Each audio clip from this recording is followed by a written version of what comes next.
Wife contacts ex. I intend to ask for divorce. I recently married my longtime girlfriend, 8 years, who I'll call Amy. Important context. While we have been together that whole time, the first 5 years were not exclusive, did not live together, and for 2 years were 1,200 miles apart, though we made regular visits. When she and I first met, we were both married but in open relationships. My wife, myself, and Amy's husband were required to travel for extremely long periods of time, sometimes years, with minimal opportunities to return home, security contractors. Amy is an ER nurse. 3 months before she and I met, while her husband was home on a 6-month break, she met a local cop and started a relationship with him. We'll call him Chris. He introduced her to some pretty extreme S&M and BDSM, which she found she deeply enjoyed. Unfortunately, it rapidly escalated past anything even remotely healthy and became abusive. This rapidly began to destroy her marriage and family, and despite her husband giving her an ultimatum, she persisted.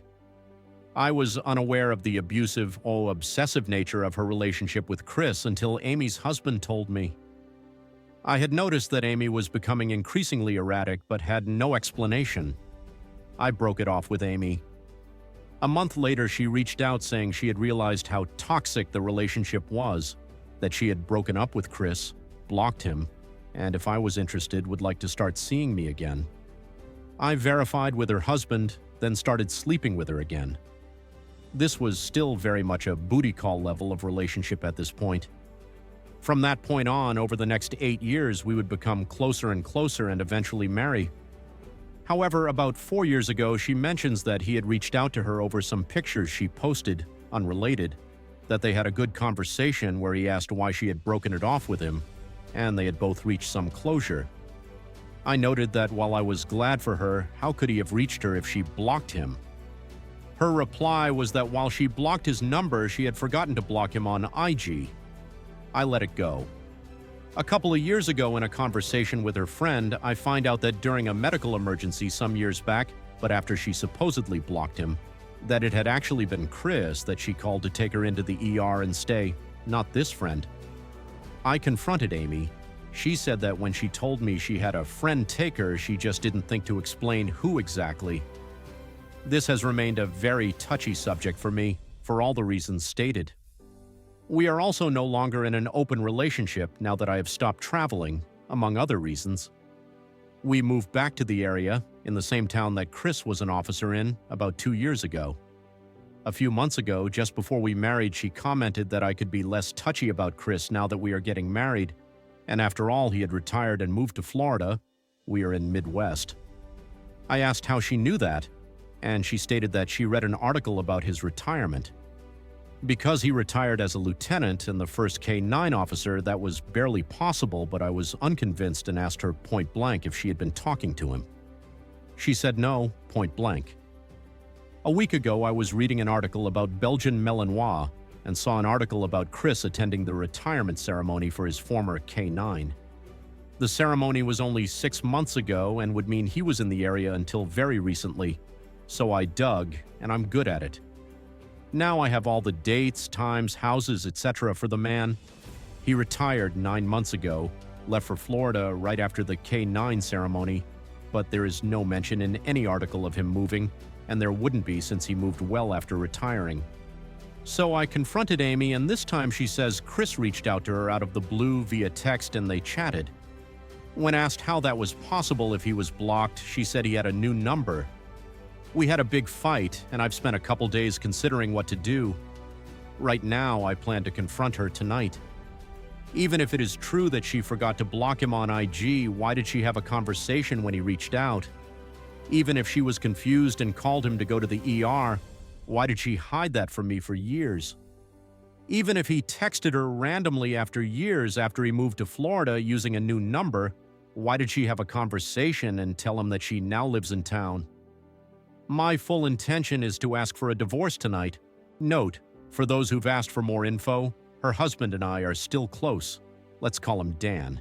He is still working. The more to the story is that I had a really bad day that left me unable to keep traveling. As soon as I was home full-time and more to the point laid up and not earning, my wife divorced me and tried to take the money and the kids. No need for details there, but I wound up with the kids and the money all got burned on attorneys. Amy had always been the one who had to stay home, so she and I started spending a lot of time together doing life things. Dan was glad to have someone he trusted with her and their kids, and despite me being half speed, he felt good having someone around to keep her from tangling with the too-bad crowd. Including Chris, which should have been a bigger red flag than it was, but I still hadn't come out of that king of the hill mentality. So the change was when I stopped traveling, Amy and I started living together, her husband Dan left permanently, I adopted her kids, and my wife divorced me, lost custody, and kept traveling, though her travels are all stateside. Dan doesn't have, and at this point doesn't want, a romantic relationship with anyone. I'm sure he still has a list for finding relief, but he is allergic to any sort of permanent situation. While he would never be willing to, and I don't want to have me adopt his kids, they were 14 months, 10 months, and 8 years old when I met them, 18 months, 14 months, and 12 years old when I came home for good, and 22 months, 18 months, 16 years old now. He has given me power of attorney on their behalf, and they all call me Dad. So there's that. And yes, I'm sure there are a lot of people who judge all of us for the choices and lifestyle we've made, but we are all human, and the things required of the people called on to do the things that we do lead to a lot of compromises. We make the decisions we do based on the things we know at the moment. Hindsight is only useful when you start looking forward again. Update. First, thank you all. It seems pretty shallow, but the validation and criticism I've gotten from the original post really helped me externalize and get some perspective. Also, some of you all are hilarious, some of you are compassionate and thoughtful, and others made me appreciate that no matter how stupid I get, somebody will find a way to outdo me. Leading with the headline, I had the conversation, I told her I am divorcing her. It went as badly as expected. She and Chris have not been physical, but we got to the heart of the reason she has been in touch with him. I am exhausted, but feel like I have some clarity of mind and purpose I have lacked for quite some time. I'll probably feel more chatty tomorrow, but for now that's what I have. Note: more coherent update now that I've slept on it. In another reply in the thread below, I have my take on what she told me and her reasons, and I won't repeat it all. And yes, this is my opinion and what I choose to put on here, and I'm sure if she were on here, she would have some reason to explain how none of it is her fault. Thinking about it, the pattern is clear. She even said as much herself, but we don't always hear what we don't want to hear. All of her relationships have come through our professional community in some capacity or another. She is attracted to the men in it and the lifestyle, or at least this version of it. She married Dan because he's exciting and dangerous and mostly absent. She got to have the money, the kids, an exciting husband, near total independence because he was only home maybe 3 or 4 weeks a year, and because of the circumstances she could also sleep around freely, so did Dan, to be clear. This was fine until Dan spent an extended period of time at home. There was a lot said there about how unfair, unreasonable it is when one of us comes back home with zero idea of how things work, or why, and start acting as if our opinion of what home life should or should not look like needs to be followed. I get that, actually. Long story short, she was never and is not now interested in a normal marriage. She wants and enjoys the lifestyle she had, first with Dan and then with me. It ended with Dan when he came home and tried to play house. It ended with me when I came home long-term and tried to do the same thing. For that matter, that's what ended my marriage with my first wife. Me coming home and acting like I owned the place rather than an occasional visitor. Amy did enjoy the more normal life with me, but also wants the old excitement. She wants to have her cake and eat it too. So she reached back out to Chris because she did like what they did until Chris went too far, and Dan was about to leave home again, leaving her alone with Chris around. Bonus excitement for her at the time because she got to literally watch me confront Chris at our home and send him away. But things have changed since then, and the new circumstances mean she can hook up with Chris and do much more extreme things than she does with me while also having me at the house to keep Chris in check. Only catch is that it's no longer on the up and up, so she and Chris would have to sneak around. Maybe that made it more exciting. Almost works, but I clue in and realize they are in contact and unravel the whole thing before they have an opportunity to act on it. Chris definitely scratches a sexual itch than Dan and I did. Giro do not. Dan and I are similar in that we can and do enjoy some level of BDSM/etc., but as it escalates, it becomes much too similar to work things we don't want within a million miles of our homes. I'm happy to put the handcuffs on you and hold you down, but once we get to heavy impact play, cutting, or God help me, CNC, the level of nope is so high it could put me off for weeks. So yeah, Chris is a better lover than I am in that regard. Alcoholism. I know my short reply last night while tired was pretty ugly.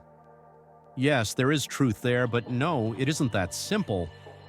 I was quoting her, but a lot of what she said was intended to be hurtful. I appreciate the kind questions and comments. I have tried medical marijuana, but it's a terrible fit for me. It made me physically less coordinated, but also made me feel more alert. The combination takes me from a level of hypervigilance that already requires medication, and that I am slowly improving with CBT, to flat-out dangerous paranoia. So, hard pass. For whatever reason, I have little reaction to local anesthetics, so it's difficult to treat the pain locally. The solution has been stronger meds like opiates, but since I don't have a death wish nor any desire to inflict a drug-addicted dad on my children, I left those behind completely at the very first opportunity. So now I take a crap ton of ibuprofen, of course, right? Lidocaine patches, not particularly effective but better than nothing, biofreeze, weekly massage therapy, and yes, more nights than not. I wind up drinking at bedtime in order to get to sleep. I've gotten a lot of advice about this over the last few years, and a lot of suggestions. I don't imagine anyone here has a better idea, but please feel free to make a suggestion. I'm 100% open to anything that works without turning me into a monster.